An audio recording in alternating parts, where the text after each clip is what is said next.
Assalamualaikum warahmatullahi wabarakatuh. Baik, eh, saya akan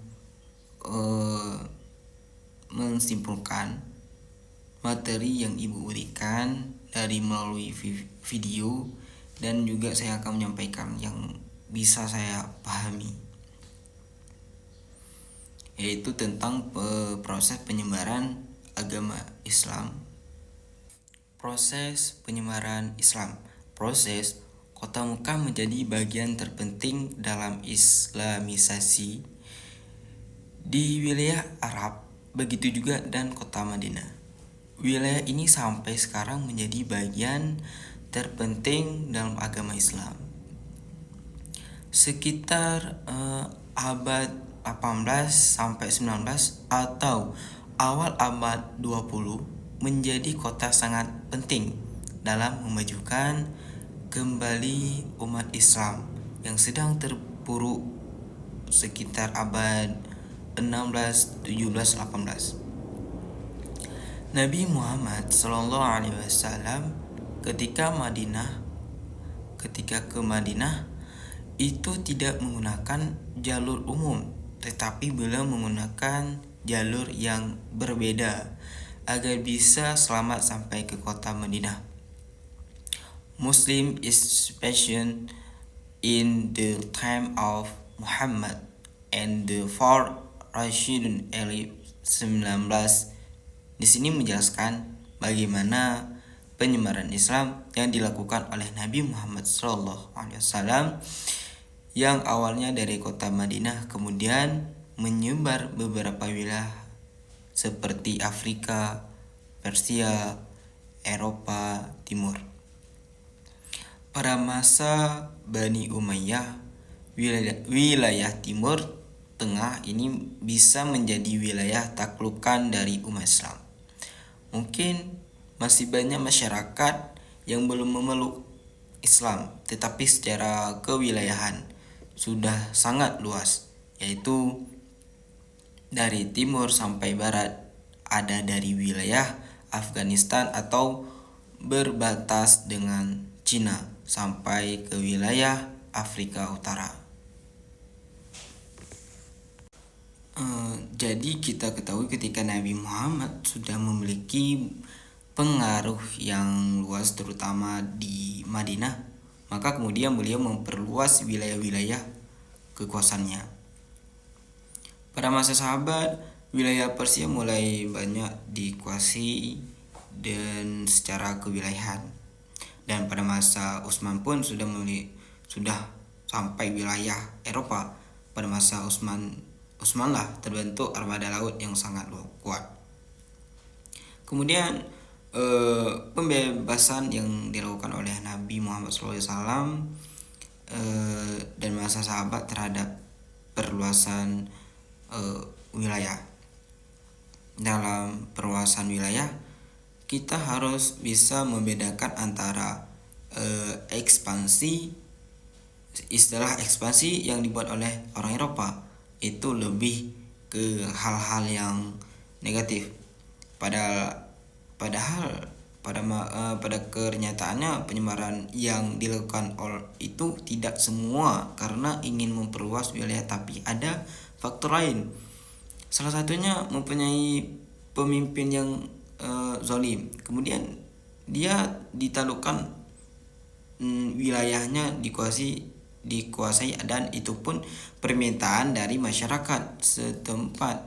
Ini adalah beberapa wilayah yang cukup luas kekuasaannya yang dikuasai oleh pasukan Nabi sampai ke masa Ali bin Thalib, yang di masa itulah kemudian walaupun terjadi konflik, tetapi setelah itu wilayah Islam semakin meluas dari perbatasan wilayah Cina sampai Afrika Utara. Selanjutnya, bagaimana konsep-konsep penyebaran yang dilakukan oleh Nabi Muhammad SAW dalam penyebaran Islam memiliki tahapan-tahapan yang mana beliau awalnya tertutup, kemudian berkembang yang awalnya di Makkah lalu berpindah ke Madinah. Dalam penyebaran ini Nabi Muhammad SAW memiliki konsep yang sangat jelas baik di Madinah maupun di Mekah. Kalau di Mekah agak sulit atau rumit, dan kalau di Madinah lebih mudah. Ketika di Madinah konsepnya sudah sangat kuat, konsep kenegaraannya sudah mulai muncul. Di sini kita bisa melihat periode Mekah itu adalah pembinaan dan pendidikan tauhid, sedangkan periode di Madinah ini pendidikan sosial dan politik.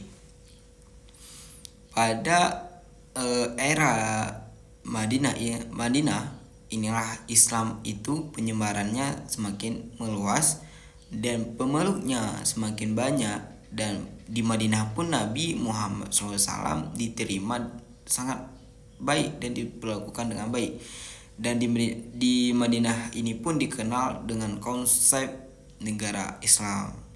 Pada periode Mekah ini dakwah yang dilakukan secara sembunyi-sembunyi, kemudian baru secara terangan, dan orang yang pertama masuk Islam dinamakan as-sabiqul awalin. Ini adalah orang yang pertama masuk surga. Dalam salah satu hadis dikatakan bahwasanya dikategorikan as-sabiqul awalin ini adalah para penghuni surga. Dalam proses dakwah ini banyak rintangan yang dialami oleh Nabi. Hal yang dilakukan oleh Nabi ialah salah satunya adalah Nabi Muhammad SAW dan pengikutnya pergi ke Ethiopia untuk menyelamatkan diri, kemudian juga hijrah ke Madinah.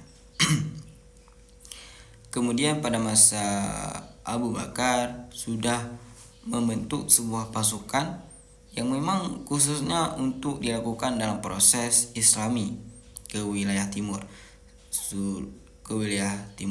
Suriah. Di sana memang banyak para pemberontak, ada yang murtad dan juga ada yang mengaku sebagai nabi. Seperti yang kita ketahui bahwa Abu Bakar memerintah terlalu lama. Pada masa Umar ini beliau melanjutkan perluasan Islam Persia dan Bizantium, dan terutama di bagian utara di daerah Syria. Lalu wilayah tersebut dikuasai oleh Umar.